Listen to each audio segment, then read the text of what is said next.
Eh bien, salut tout le monde, on se retrouve dans une nouvelle vidéo qui va concerner aujourd'hui le langage C. Donc c'est une petite introduction au langage C. Voilà. Je ferai une petite introduction aussi pour le langage C++, mais enfin, ouais, je vais peut-être en faire une vidéo. Bon, bref, passons tout de suite aux explications. Donc le langage C, c'est un très très vieux langage, hein, ça vous le savez.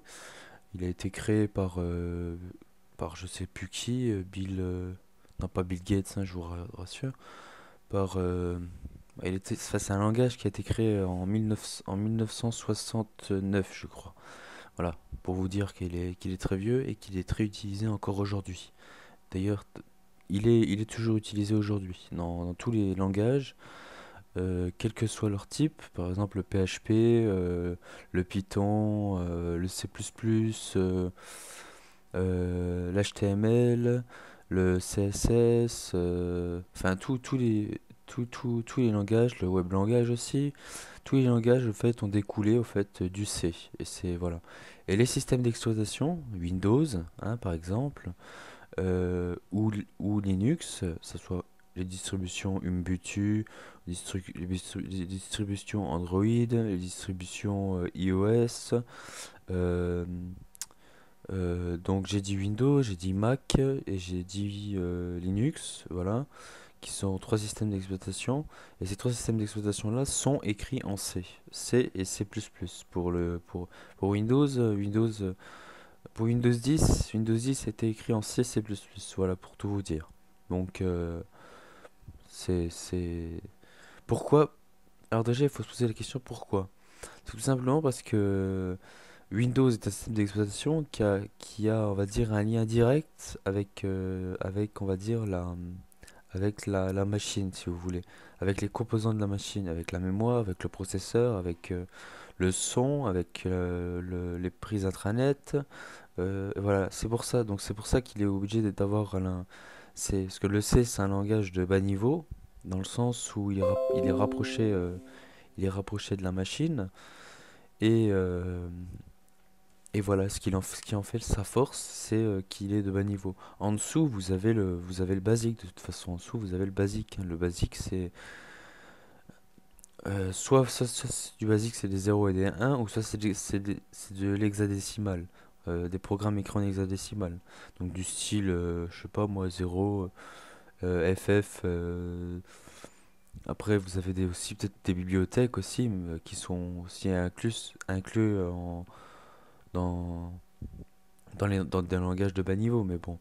Bref, donc, je vais vous présenter vite fait le C, hein.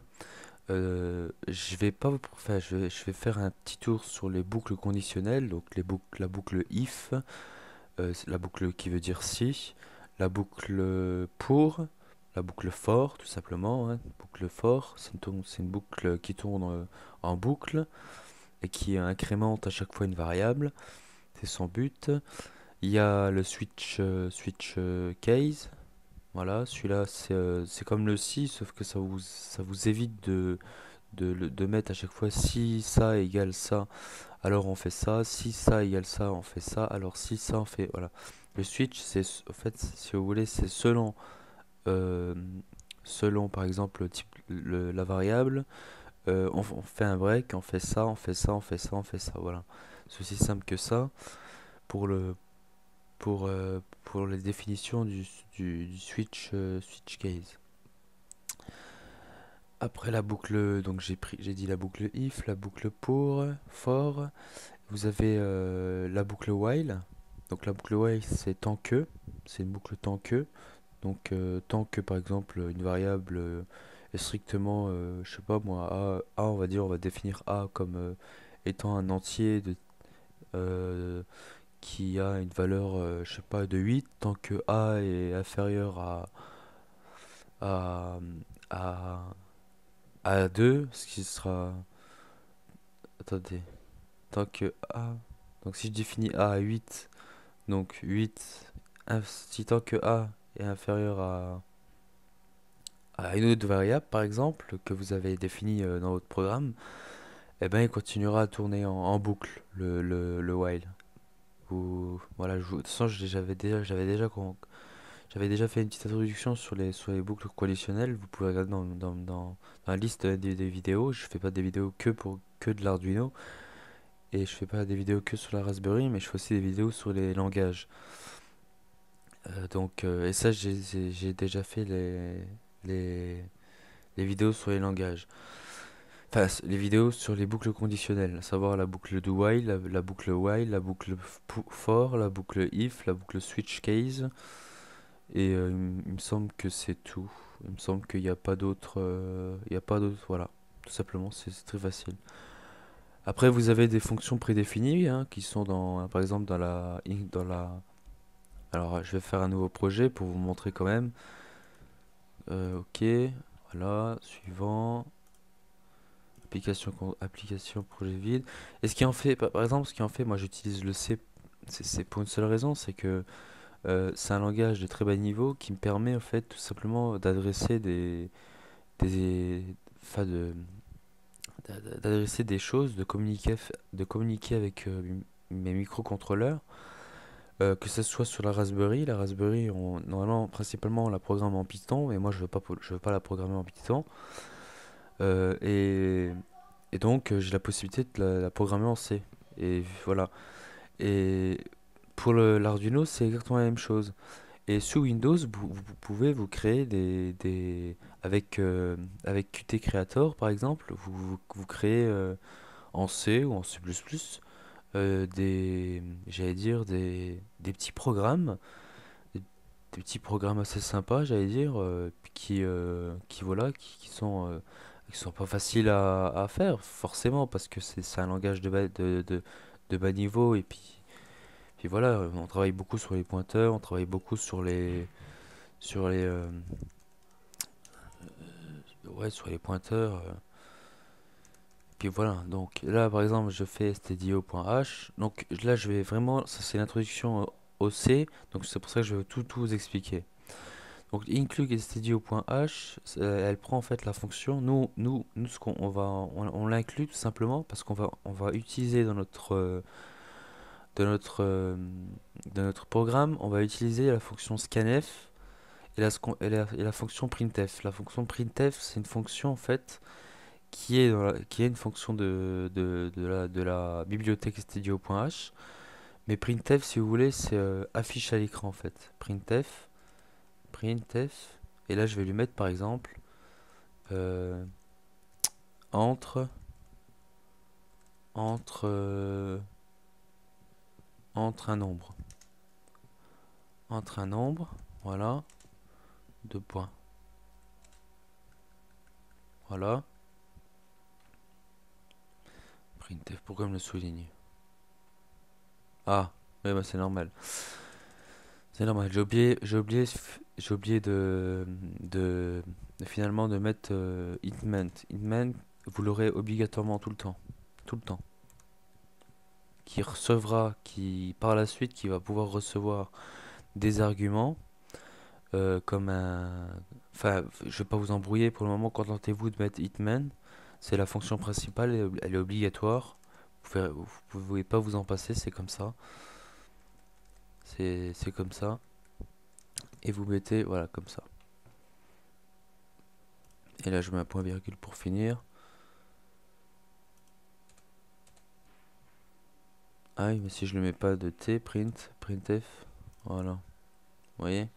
Et ça, normalement, c'est la fonction, c'est une fonction qui est dans la stdio.h. Donc si je vais aller je vais pas y aller, enfin, parce que c'est pas mon but, c'est trop long à vous expliquer. Mais si je vais dans cette bibliothèque-là, eh ben, j'aurai la fonction printf qui attend justement ici, vous voyez, ça me met const char 19 const char, tout simplement. Voilà. De 19 apparemment. Apparemment on est limité à 19. Bon. Voilà. Donc prends entre un nombre et puis je vais lui mettre donc l'introduction, la petite introduction que je vous fais là, c'est aussi je vais vous présenter les différents types de variables. Donc vous avez des variables de type int.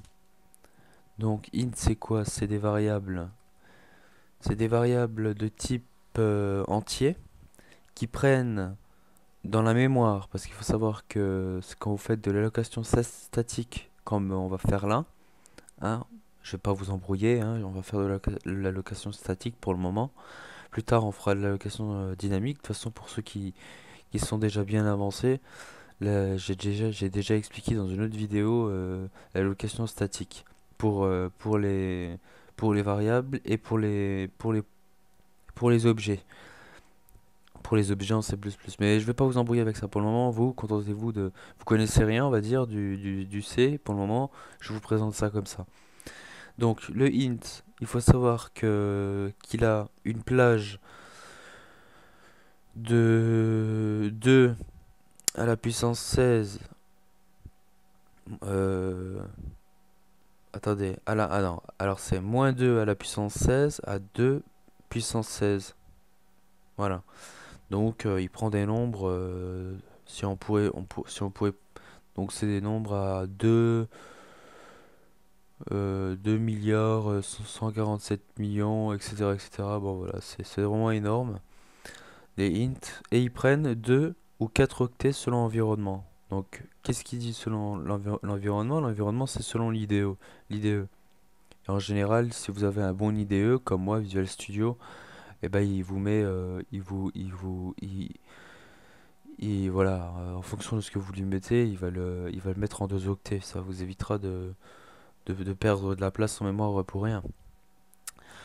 Après, vous avez les longues. Alors, les longues, c'est aussi c'est aussi des entiers, mais eux, ils prennent 4 octets en mémoire, et c'est des nombres qu'ils ont, euh, qui, qui sont en 2 à la puissance 31, à, à 2, alors, moins 2 à la puissance 31, à 2 à la puissance 31.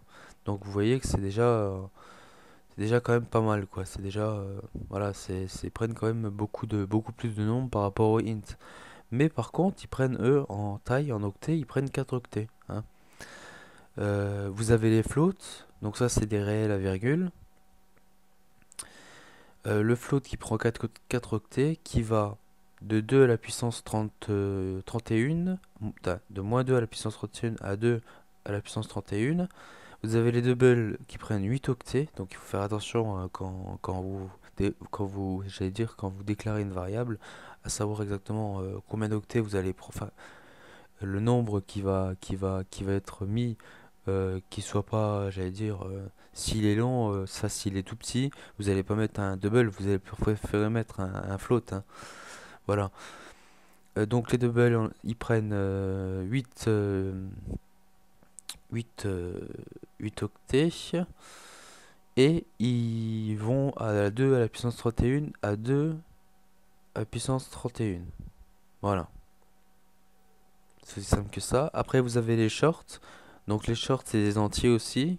Eux, c'est 2 octets. Ils vont à 2 à la puissance 16, à moins 2 à la puissance 16, à 2 à la puissance 16.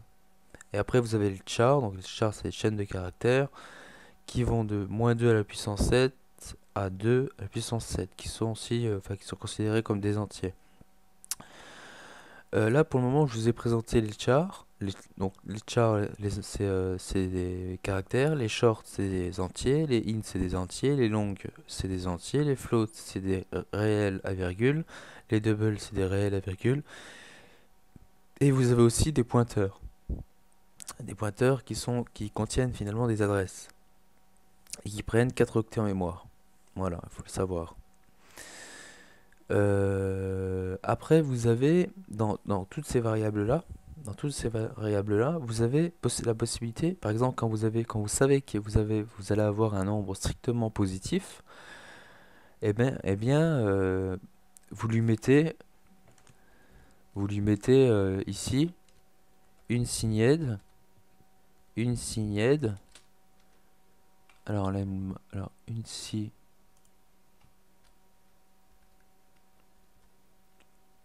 Alors, je vais recommencer une signède. Donc, une signède. Ah, c'est pas S que je veux mettre, moi. Ouais, je suis fatigué. Je ne connais pas.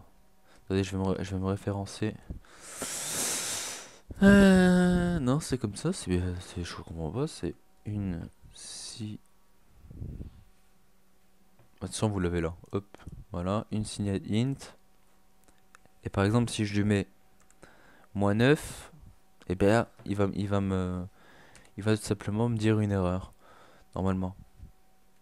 Non, il me le met pas, il met pas l'erreur, parce que normalement, c'est des nombres qui prennent, c'est des nombres qui prennent que des entiers, qui prennent de 0 à la puissance, pour le int, c'est 2 à la puissance, 2 à la puissance 15. Donc voilà. Mais là, je comprends pas pourquoi il me met. D'ailleurs, si on tente de l'afficher, je pense pas qu'il va me. Ah bah voilà. Voilà. Voilà. Simplement, nom de type non autorisé. Tout simplement parce que c'est un -9. Si maintenant je lui enlève, je lui mets 9. Là.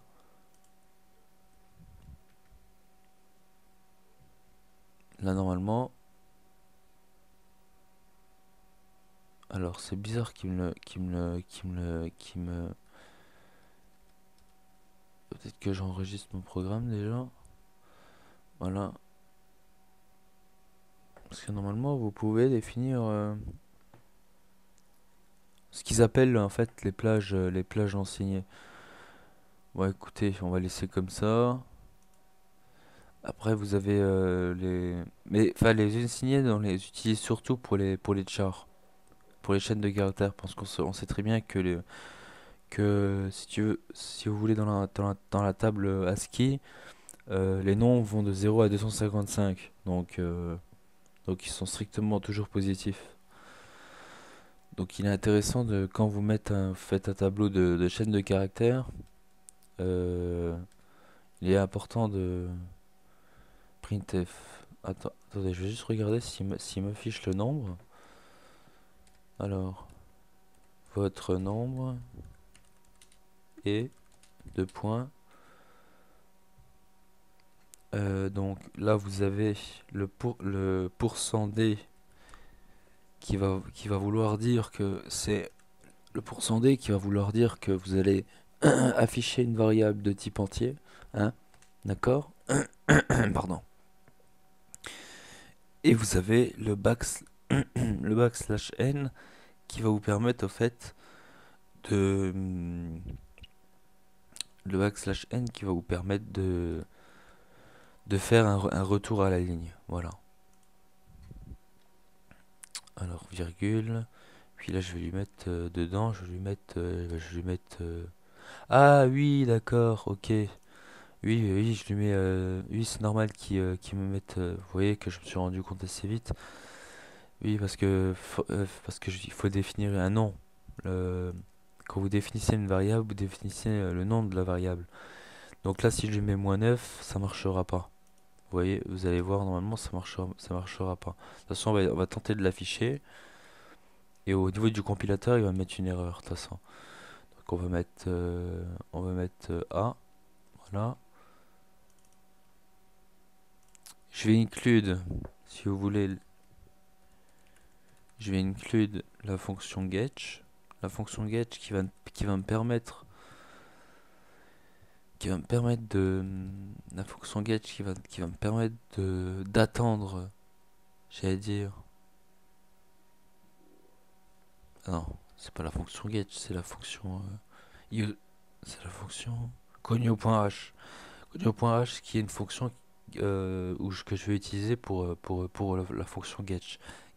Get qui est tout simplement une fonction qui vous permet de faire qui vous permet d'appuyer sur une touche pour quitter votre programme. Parce que sinon, vous débuguez votre programme, et bah, vous aurez la console tout de suite qui va s'afficher, mais d'un seul coup elle va repartir. Donc soit vous faites ça, ou soit vous déclarez une variable, vous faites int a ou int b par exemple, int b, et plus tard dans le programme vous faites un scanf pourcent d virgule euh, euh, et puis vous entrez la variable en mettant le et commercial précédé du nom de la variable. Donc moi ça sera B par exemple. Voilà. Donc, on va tenter la petite chose là, parce que je suis quand même curieux là, de savoir que c'est normalement un nombre strictement, qui doit prendre un nombre strictement positif, et puis que là je lui mets -9, et puis apparemment il me le prend. Donc, je vais voir exactement qu'est-ce qui m'affiche à l'écran.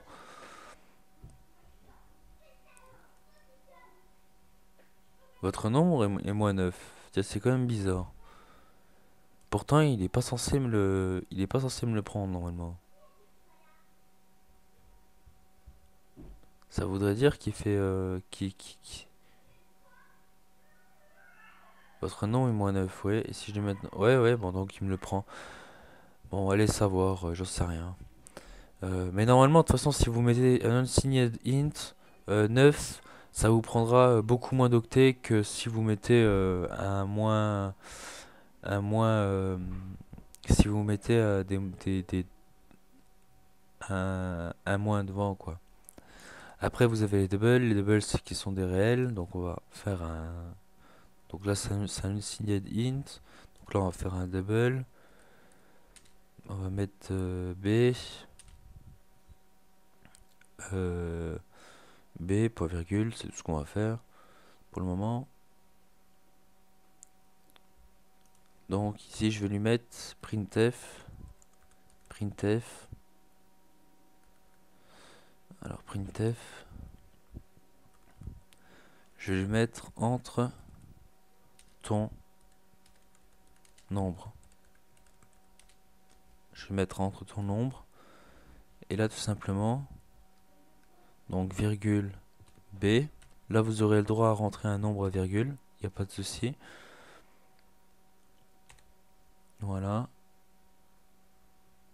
Donc, je suis un peu bête de mettre ça. Entre ton nombre.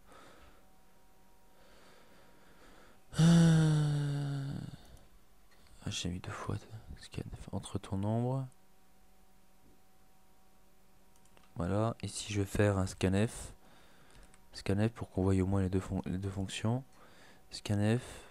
Donc, guillemets, pourcent, %d, virgule, le et commercial, qui est obligatoire. D'accord. B. Voilà. Point virgule. Et ici, je vais mettre printf. Printf. L'addition de votre de vos nombres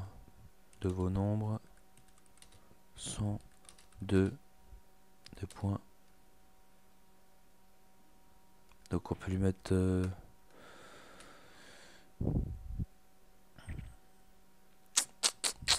pour le mettre, donc déjà il faut lui mettre %d, voilà, virgule.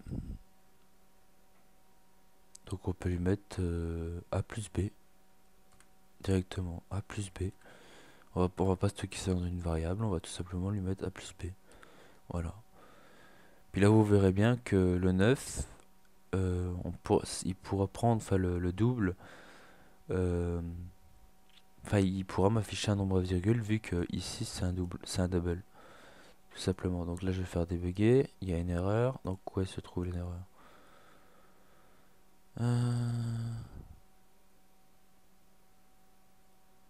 Ah oui, oui, oui, non c'est pas un pourcent, c'est pas un pourcent D. Pour les, si vous voulez, pour les doubles, c'est pas pourcent D. Pour pourcent D, c'est pour les entiers. Alors là, le problème, c'est que niveau, parce que même dans les bouquins, on va essayer de faire pourcent F peut-être, pourcent F peut-être. Ici, on va mettre pourcent F parce que on va afficher tout un nombre virgule. Non. Alors, nécessité.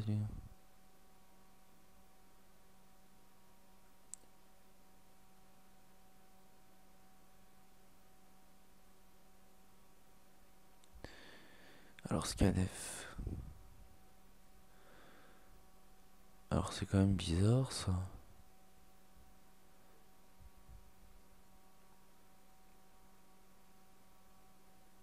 Oh là là là là. Oui, sur le nouvel environnement de développement, mettez un anti-slash S. Enfin, vous mettez un backslash S. Parce que sinon, il va vous emmerder. Parce que ça, c'est l'erreur typique. Je sais pas pourquoi, mais. Donc là, il me l'a pris, je comprends pas. Hop, on arrête. Je vais redémarrer le programme. Ah oui, il a réglé l'erreur tout seul. Je sais pas comme ça. Pourtant, enfin, je comprends pas. Alors, on va lui mettre entre ton nom, je vais lui mettre 2,5. Et là, il me met un nombre complètement aberrant. Voilà. Donc, parce que c'est lui, pour lui, c'est un.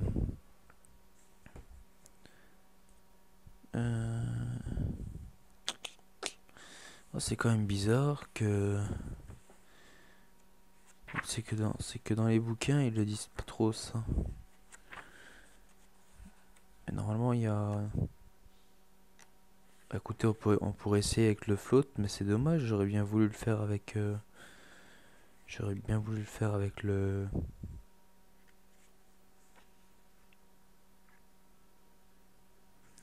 Ouais, j'aurais bien voulu le faire avec.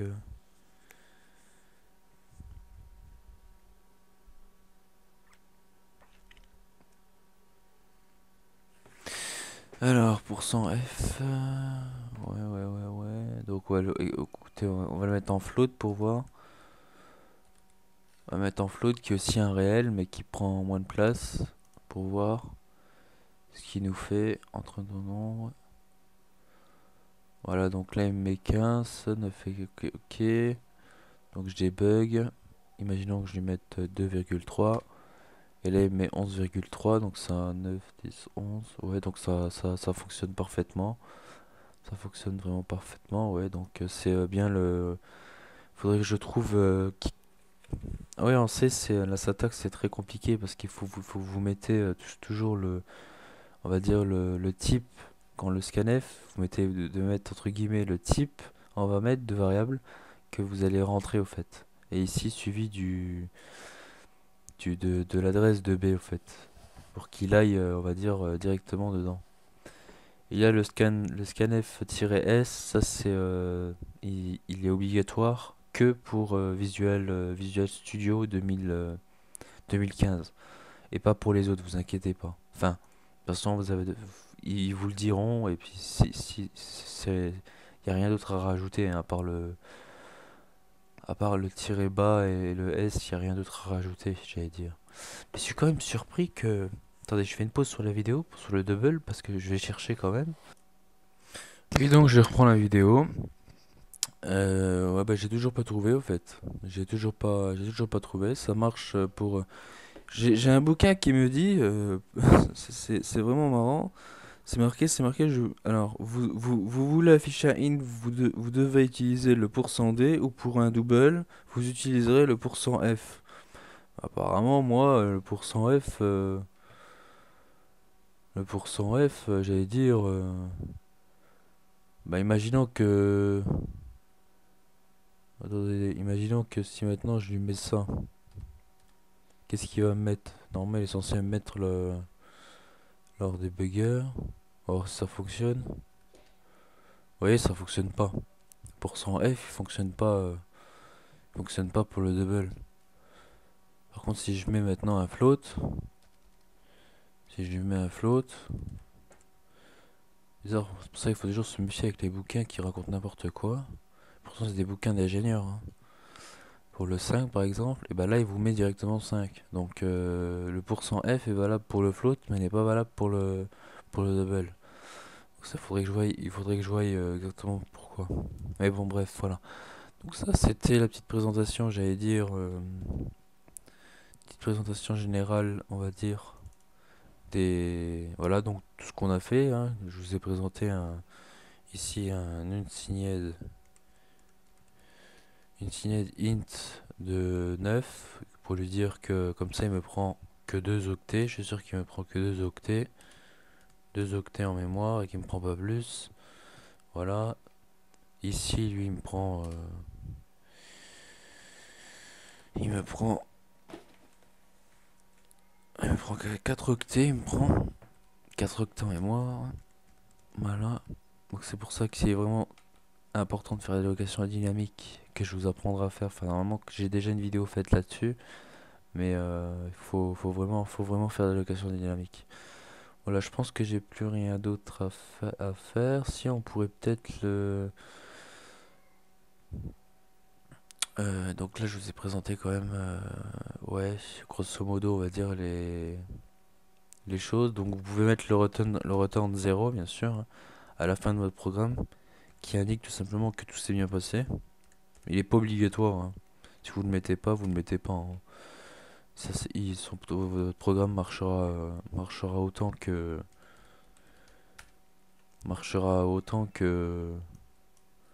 si vous l'avez pas mis, hein, j'allais dire, hein. Mais bon, mettez-le quand même dans la syntaxe, ça fait toujours plus joli. On va pouvoir peut-être lui demander de faire une petite,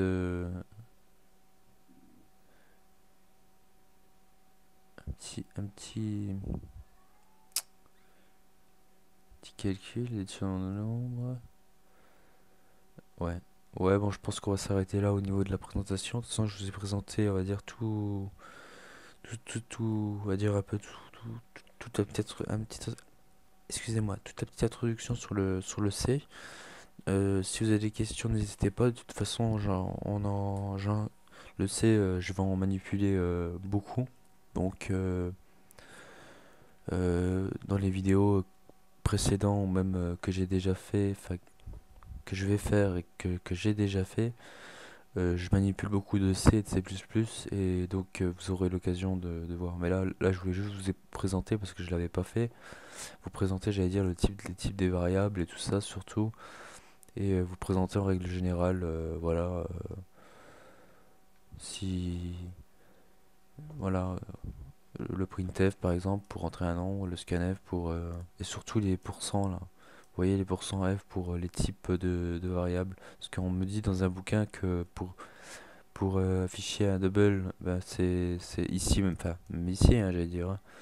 Pour afficher un double, c'est %f. Bah non, bah lui, vous avez vu très bien que si je monte %f pour un double, il le veut pas. À savoir pourquoi. Franchement, je sais pas du tout. On peut peut-être essayer, hein, on va réessayer. Mais cette fois-ci, je vais mettre donc %f. Hop. Donc là, on va rien lui mettre. Printf, je lui mets rien. Je vais juste le mettre entre deux nombres. Indicateur, ah oui, c'est vrai. Donc on va lui mettre B. Voilà. Ici, je vais lui mettre B. Voilà. Et on va lui rentrer le nombre. Donc là, syntaxe est tout à fait correcte. Je vais faire débugger. Je vais faire 36. Ah bah là, ça fonctionne. Là, ça fonctionne. Ah bah non, ça fonctionne pas. Je suis bête, c'est un float encore. C'est un float. Non, non, moi ce que je veux c'est le double, moi. C'est pas le float, c'est le double. C'est le double. Voilà. Donc il ne fonctionne pas. Faut que je voie exactement quelle syntaxe il a. Parce que sur mes bouquets me le disent pas. Grandes ressources informatiques me le disent pas. Ouais, c'est quand même bizarre ça. Bon, c'est la fin de cette vidéo. N'hésitez pas à vous commenter, à vous abonner, et puis à la prochaine vidéo dans une vidéo qui concernera le Raspberry Pi, l'Arduino, ou j'allais dire l'électricité en général, ou ça peut être aussi du Linux. Enfin, le Linux, je pense que j'ai terminé là-dessus. Et puis voilà, donc mes vidéos concerneront surtout l'Arduino, le C, le C++, les langages C, C++, et et le Raspberry Pi et l'Arduino. Voilà. Donc, allez, à bientôt tout le monde.